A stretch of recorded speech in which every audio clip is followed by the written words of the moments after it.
Good morning, सुप्रभात प्यारे बच्चों। आपका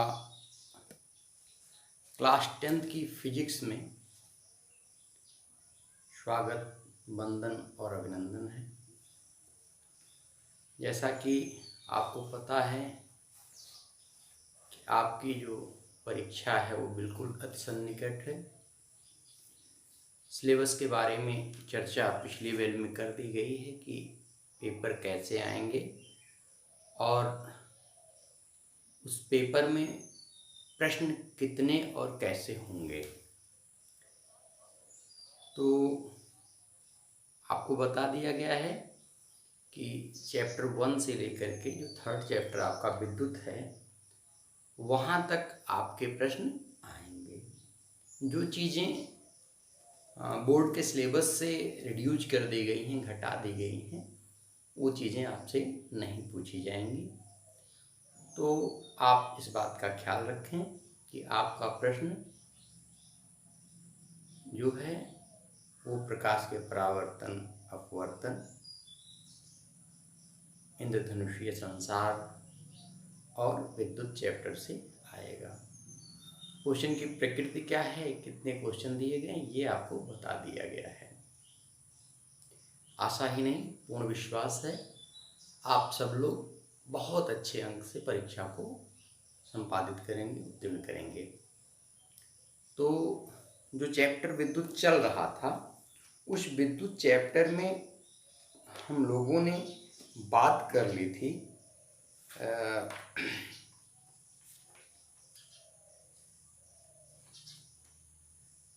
वैद्युत धारा के ऊष्मीय या तापीय प्रभाव पर, और हमने सूत्र सारे निकाल लिए थे।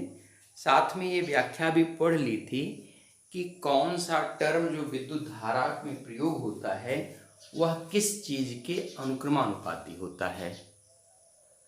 तो अब हम आगे इसकी चर्चा कर लें। जो आगे का टॉपिक आपका आता है वह आगे का टॉपिक आपका है विद्युत सामर्थ्य अथवा विद्युत शक्ति।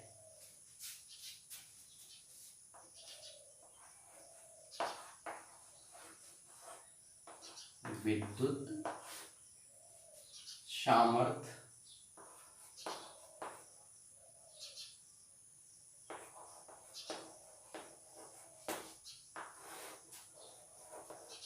अथवा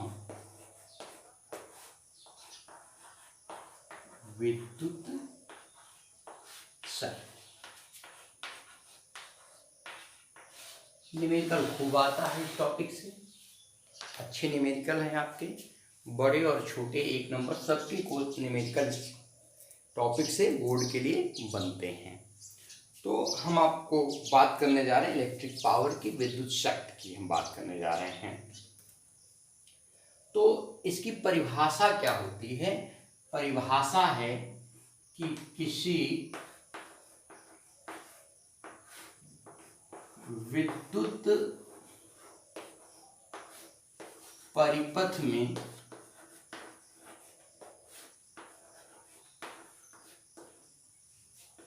विद्युत ऊर्जा के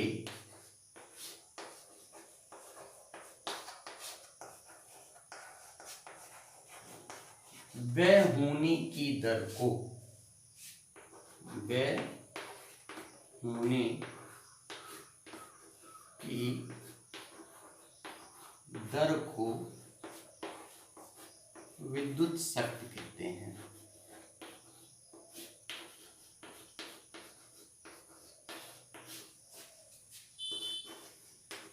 एक बार फिर से देखिए, कह रहे हैं कि किसी वैद्युत परिपथ में वैद्युत ऊर्जा के व्यय होने की दर को विद्युत शक्ति कहते हैं। आप जान रहे हो कि विद्युत शक्ति को ही हम क्या कहते हैं? विद्युत सामर्थ्य भी कहते हैं। तो चाहे विद्युत शक्ति पूछे या विद्युत सामर्थ्य पूछे, दोनों की स्थिति में आपको परिभाषा देनी है कि किसी विद्युत परिपथ में विद्युत ऊर्जा के व्यय होने की दर को विद्युत शक्ति अथवा विद्युत सामर्थ्य कहते हैं। यह आपका टॉपिक का पहला बात हो गया। अब जो है सामर्थ्य बराबर होता है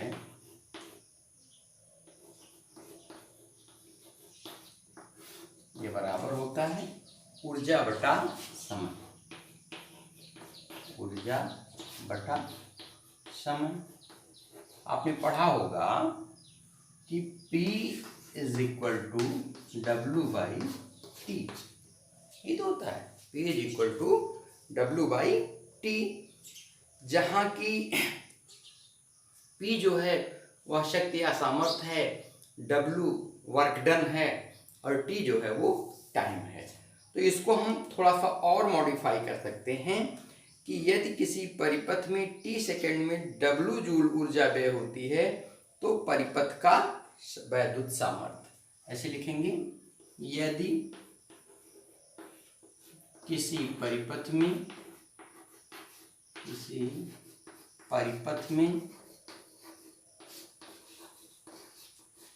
स्मॉल t सेकेंड में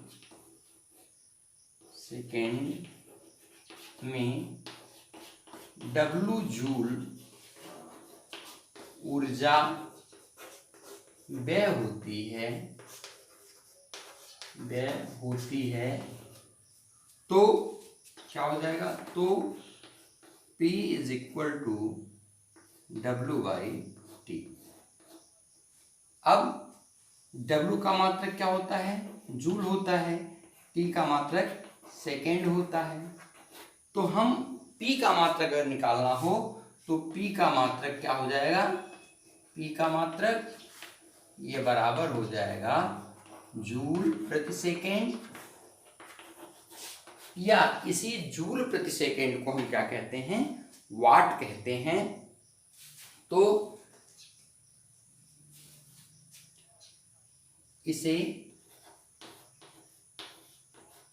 वाट कहते हैं,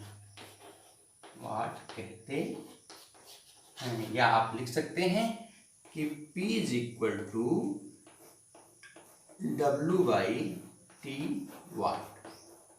अब देखो एक नंबर का प्रश्न बन सकता है कि विद्युत सामर्थ्य का मात्रक क्या होता है। तो विद्युत सामर्थ्य का मात्रक क्या निकल के आया, जूल प्रति सेकेंड या वाट। तो विद्युत सामर्थ्य का मात्रक क्या होता है, वाट होता है। अब एक वाट की परिभाषा कर ली जाए कि एक वाट क्या होता है। तो इसी सूत्र से हम एक वाट की परिभाषा कर लेते हैं।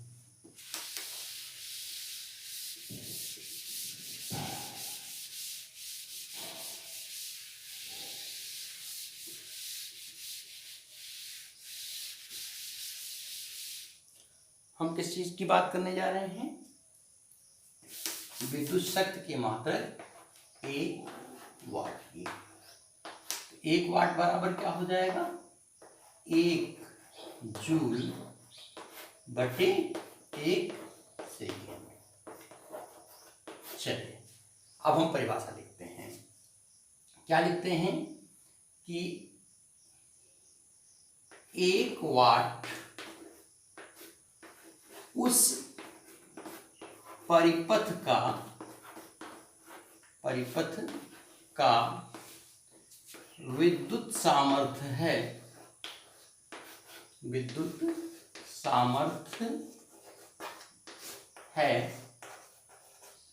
जिसमें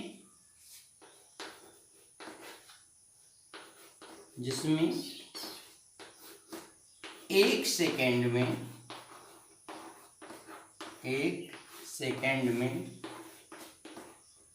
एक जूल ऊर्जा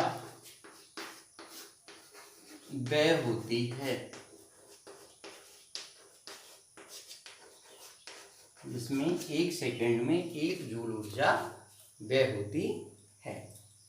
फिर से देख लीजिए कि हमने क्या लिखा कि एक वाट बराबर एक जूल बटे एक सेकेंड। तो एक वाट की परिभाषा कैसे करेंगे कि एक वाट उस विद्युत परिपथ का सामर्थ्य है। किस विद्युत परिपथ का सामर्थ्य है, जिसमें एक सेकेंड में एक जूल ऊर्जा व्यय होती है। तो एक वाट की परिभाषा क्या हो गई कि एक वाट उस विद्युत परिपथ का सामर्थ्य है जिसमें 1 सेकेंड में 1 जूल ऊर्जा व्यय होती है। या आप परिभाषा दे सकते हैं कि यदि किसी विद्युत परिपथ में 1 जूल प्रति सेकेंड की दर से ऊर्जा व्यय हो रही हो तो उस परिपथ की शक्ति जो होती है वह 1 वाट होती है। अब देखिए वैद्युत शक्ति के अन्य सूत्र हम कैसे निकालेंगे, जिन पर हमको न्यूमेरिकल्स लगाने हैं वो सूत्र हम कैसे लिखते हैं। तो हम लिखेंगे वैद्युत शक्ति के सूत्र। वैद्युत शक्ति के सूत्र। अब ध्यान दीजिए इस सूत्र को लिखने के लिए हमको क्या याद होना चाहिए, हमको W की सभी परिभाषाएं याद होनी चाहिए। जैसे W बराबर क्या आपका था, VIT बराबर I² RT क्या था, बराबर I² RT और बराबर था V² T/R। V² T/R ये आपका W की सारी परिभाषाएं थी। ठीक है, अब क्या करेंगे कि इसी सूत्रों से हम निकालते हैं विद्युत शक्ति का सूत्र। तो हम जानते हैं कि P = होता है W/T। तो क्या हो जाएगा, क्योंकि W बराबर VIT तो मान रख दीजिए, तो P बराबर क्या हो गया, VIT/T। T से T कैंसिल कर दीजिए, यानी P = VI। ये आपकी एक परिभाषा हो गई, वाट। चलिए दूसरी की चर्चा कर लेते हैं। तो P बराबर W/T। हम क्या जानते हैं कि W = होता है I² RT। तो P = क्या हो जाएगा, I² RT/T। T से T कैंसलेट हो गया, तो P = क्या हो गया, I² R वाट। अब चलिए तीसरी परिभाषा पर चर्चा कर लेते हैं। तो क्या हो जाएगा, P = W/T। हम क्या जानते हैं, W = V² T/R या P = क्या हो गया, V² T/R × T। T से भाग दे रहे हैं, कट गया, तो P = क्या हो गया, V² R वाट। अच्छा एक चीज और आपने जान रखा था कि P = W/T। तो W आपने लिख रखा था VQ। अगर आवेश के परिप्रेक्ष्य में आपको लिखना हो तो क्या हो जाएगा, W बराबर क्या हो जाएगा, VQ/T। वैसे इस पर न्यूमेरिकल आपको नहीं है, वहां से भी आप सवाल हल कर सकते हैं। तो क्या है कि वैद्युत शक्ति की परिभाषाओं को लिखने के लिए हम क्या करते हैं कि P = W/T जो मूल सूत्र है विद्युत शक्ति का उसको लेते हैं। अब क्या करते हैं कि जो W के विभिन्न मान हैं कि W = VIT इस सूत्र में रखते हैं, तो P = VIT/T कट जाता है, तो P = VI वाट। दूसरा क्या होता है, P = W/T, तो W का मान हम दूसरा रखते हैं I² RT। तो जब हम P = I² RT/T करते हैं तो ये कैंसलेट होता है, तो P = I² R वाट हो जाता है। उसके बाद P = W/T, तो W = V² T/R। अब हम इसमें T का जब भाग देते तो R से मल्टीप्लाई हो जाता है, T से कैंसिल हो जाता है, V² R। अगर आपको आवेश के पदों में लेना है तो W = VQ होता है, तो W = VQ/T। तो इन सूत्रों के सहायता से आपको कुछ न्यूमेरिकल्स दिए हैं बुक में, उन न्यूमेरिकल्स को लगाना है। ये आपका काम हो गया।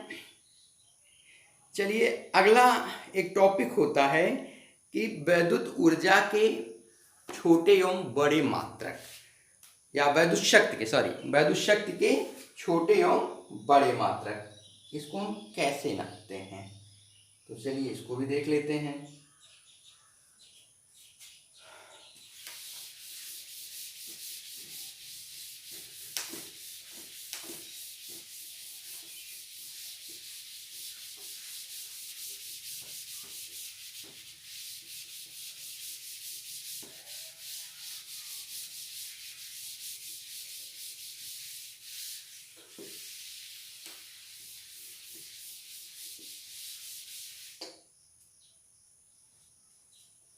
आपका टॉपिक आया वैद्युत शक्ति के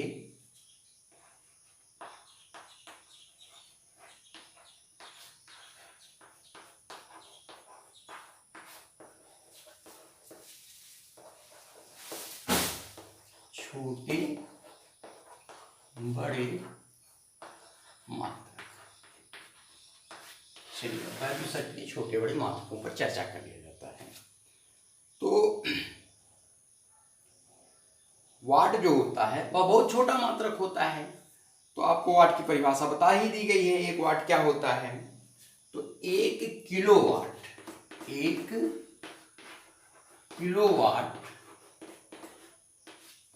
ये बराबर होता है 1000 वाट, या इसी को हम कहते हैं 10⁻³ वाट। उसके बाद 1 मेगावाट, 1 मेगावाट ये बराबर होता है 1 2 3 4 5 6 वाट, या इसको हम सीधे लिख देते हैं 10⁻6 वाट। ये काम हो गया कि 1 किलोवाट बराबर 1000 वाट और 1 मेगावाट बराबर 10⁻6 वाट। अब इसी में आपको एक चीज और कर दिया जाता है। फिलहाल 9th में आपको बहुत डिटेल में पढ़ाया गया था। अश्व शक्ति ऊर्जा का एक अन्य मात्रक है। यांत्रिकी में प्रयोग होता है, वैद्युतिकी में प्रयोग नहीं होता है, लेकिन 1 नंबर का क्वेश्चन जो है वो अक्सर पूछता रहता है कि एक अश्व शक्ति क्या होता है, 1 हॉर्स पावर क्या होता है।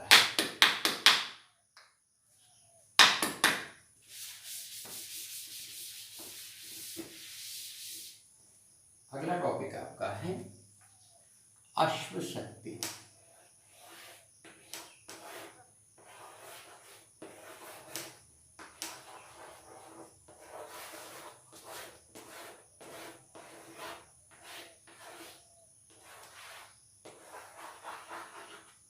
अश्व शक्ति क्या चीज होती है, तो यह यांत्रिकी में शक्ति का मात्रक है, शक्ति का मात्रक है। अब आपको एक शब्द आता है कि ये यांत्रिकी क्या चीज होती है। विज्ञान की वह शाखा जिसमें यंत्रों के बारे में अध्ययन किया जाता है। जैसे आप सुनते हो कि फला व्यक्ति के पास जो ट्रैक्टर है वो 45 हॉर्स पावर का है, या हमने जो पंपिंग सेट लगा रखा है वो 6 हॉर्स पावर का है, हमारा लिस्टर 10 हॉर्स पावर का है। तो ये जो यंत्र होते हैं, इन यंत्रों की शक्ति को निर्धारित करने वाला जो विज्ञान की शाखा होती है उसको हम क्या कहते हैं, यांत्रिकी कहते हैं। और यांत्रिकी में जो शक्ति का मात्रक होता है उसको हम हॉर्स पावर कहते हैं। उसमें एक ही फार्मूला आपको याद रखना है कि एक अश्व शक्ति बराबर 746 वाट।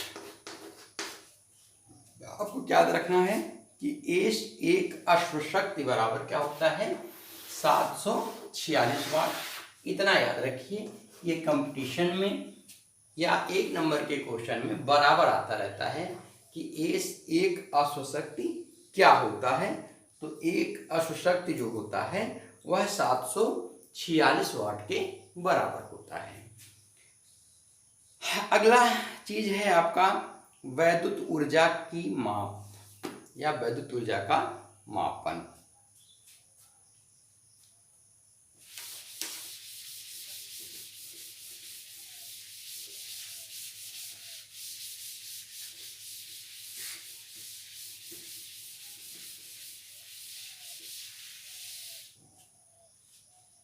टॉपिक है वैद्युत ऊर्जा की माप या वैद्युत ऊर्जा का मापन।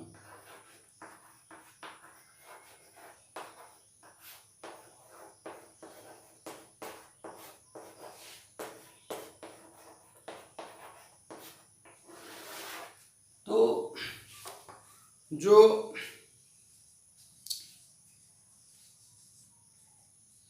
व्यापारिक कार्यों में, जैसे किसी आटा चक्की पर, किसी फैक्ट्री पर जो वैद्युत ऊर्जा व्यय होती है उसको मापने के लिए हम वैद्युत ऊर्जा का जो मात्रक होता है जूल, उसका प्रयोग नहीं करते हैं, क्योंकि जो जूल मात्रक होता है वह बहुत छोटा होता है। तो जूल मात्रक का प्रयोग ना करके हम इसको मापने के लिए किलोवाट घंटा या इसी किलोवाट घंटा को हम क्या कहते हैं, यूनिट कहते हैं। जैसे आप बोलचाल की भाषा में सुनते हो कि हमारे यहाँ इतनी यूनिट बिजली की खपत हो रही है, तो वो वैद्युत ऊर्जा की माप है। अब जो वैद्युत ऊर्जा की माप की मूल इकाई है वह जूल है, लेकिन जो जूल है वह अत्यंत छोटा मात्रक है, उससे छोटी राशि मापी जा सकती है। बड़ी राशियों को मापने के लिए हम वैद्युत ऊर्जा की व्यय की सामान्य जो मात्रक उपयोग में लाते हैं उसे हम किलोवाट घंटा या यूनिट बोलते हैं। वैसे यूनिट का पूरा नाम जो है वो बोर्ड ऑफ ट्रेड यूनिट होता है। क्या होता है? Board of trade unit. कभी कभी इसका भी नाम पूछता है, board of trade unit. Short में इसको क्या कहते हैं? BTU, या व्यवहार में इसका नाम केवल बोला जाता है यूनिट। ठीक है, तो बोर्ड ऑफ ट्रेड यूनिट जो यूनिट है इसी में हम विद्युत ऊर्जा की व्यय की माप करते हैं। तो घरों में, फैक्ट्रियों में और मकानों में होने वाले जो विद्युत ऊर्जा की माप है उसको हम क्या करते हैं? Board of trade unit BTU, या व्यवहार में इसको एक यूनिट कहते हैं। अब जो इसका मात्रक है वह है किलोवाट घंटा। किलोवाट घंटा। तो 1 किलोवाट घंटा क्या होता है आप इसकी परिभाषा लिख लें और फिर आगे हम आपको व्यवस्थित बता दें कि 1 किलोवाट घंटा अथवा 1 यूनिट 1 किलोवाट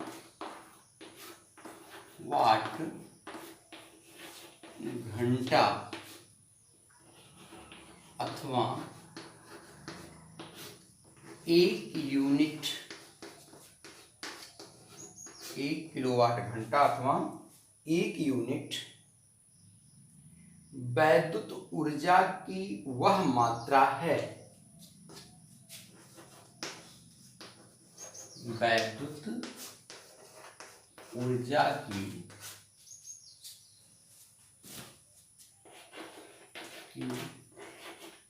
वह मात्रा है, वह मात्रा है जो किसी परिपथ में 1 घंटे में व्यय होती है, जो किसी परिपथ में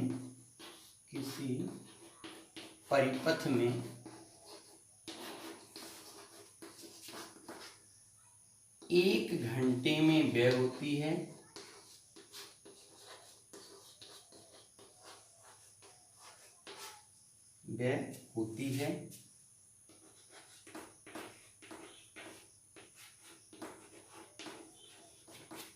एक घंटे में व्यय होती है, जबकि परिपथ में 1 किलोवाट वैद्युत शक्ति हो। जबकि परिपथ में 1 किलोवाट वैद्युत शक्ति हो। वैद्युत शक्ति हो यानी कि अगर कोई परिपथ है जो 1 किलोवाट का है, वह 1 घंटे तक वैद्युत ऊर्जा का व्यय करे, तो उसके द्वारा व्यय की गई ऊर्जा जो होगी वह 1 किलोवाट घंटा होगी। इसलिए 1 किलोवाट घंटा का जो मात्रक निकल के आता है वह 1 किलोवाट घंटा बराबर 1 किलोवाट गुणे 1 घंटा। तो सामान्य परिभाषा में 1 किलोवाट घंटा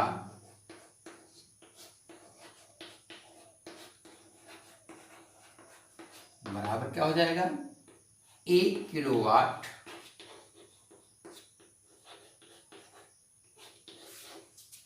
गुणे 1 घंटा। आपका 1 किलोवाट घंटा का ये सामान्यतः परिभाषा हो गया। लेकिन अब इसमें तमाम चीज़ें आपके सामने आएंगी कि सूत्र के आधार पर कैसे कितना व्यय हो रहा है, तो उसके लिए हम आपको परिभाषित कर देते हैं।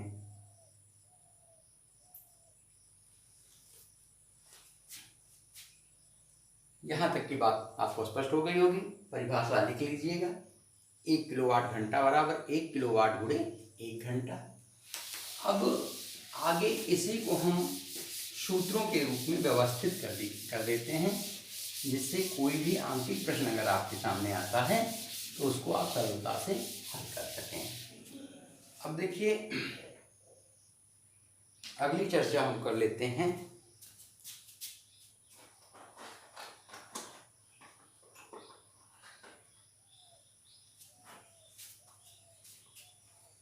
कि यदि किसी परिपथ में B वोल्ट विभवांतर पर I एम्पीयर धारा T घंटे तक प्रवाहित हो, तो परिपथ में कुल वैद्युत ऊर्जा का व्यय, ठीक है, तो आपने लिख रखा था कि अगर किसी परिपथ में V वोल्ट विभवांतर पर I धारा T घंटे तक प्रवाहित हो, तो व्यय ऊर्जा क्या हो जाएगी? W बराबर क्या होती है? VIT। आपको ये पढ़ाया गया है, जूल, ठीक है।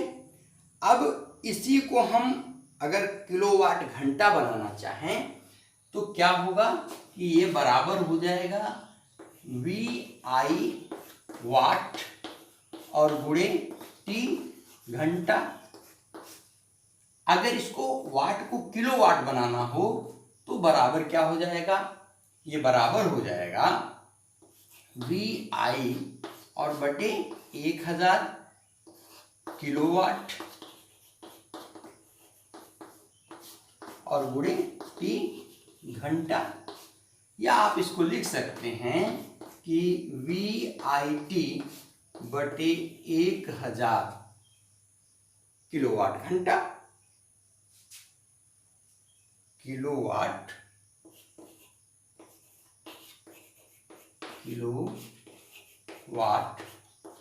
घंटा, ठीक है। अब इस सूत्र की सहायता से आप किलोवाट घंटा सरलता से किसी भी परिपथ में व्यय ऊर्जा के मान को निकाल सकते हैं। एक इम्पॉर्टेंट क्वेश्चन आता है किलोवाट घंटा तथा जूल में संबंध, तो उसको हम आपको निकाल दें। इसमें कोई दिक्कत नहीं होनी चाहिए। आपको पता है कि अगर V वोल्ट विभवांतर पर I एम्पीयर की धारा T घंटे के लिए प्रवाहित हो रही हो तो W बराबर VIT होता है। अब V इंटू I वाट में और गुणे T घंटे में, तो इस वाट को किलोवाट में बदलने के लिए 1000 का भाग दे दिया, T घंटा कर दिया, या VIT बटे 1000 किलोवाट घंटा हो गया आपका। अब अगला टॉपिक आपका है किलोवाट घंटा तथा यूनिट में संबंध।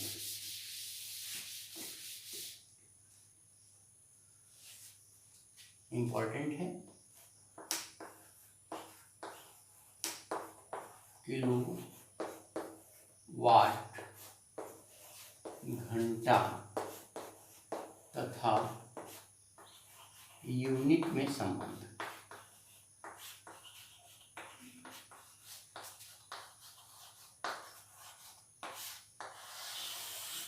ये प्रश्न आपका है। तो हम लिखेंगे कि 1 किलोवाट घंटा बराबर 1000 वाट गुणे 1 घंटा। तो 1 किलोवाट घंटा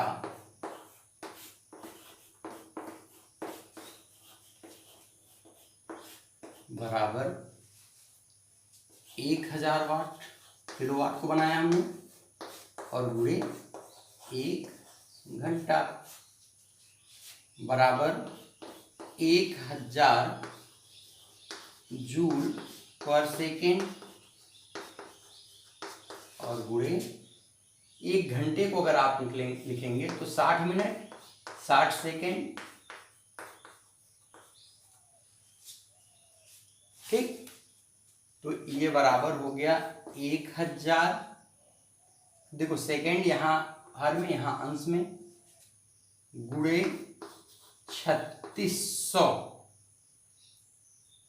जूल, या यही बराबर हो जाएगा, यहाँ लिख दो 10 के घाते 3 गुणे 3.6 गुणे 10 के घाते 3 जूल, या इसी को लिख दो 3.6 गुणे 10 के घाते 6 जूल, यानी 1 किलोवाट घंटा ये बराबर हो गया 3.6 गुणे 10 के घाते 6 जूल।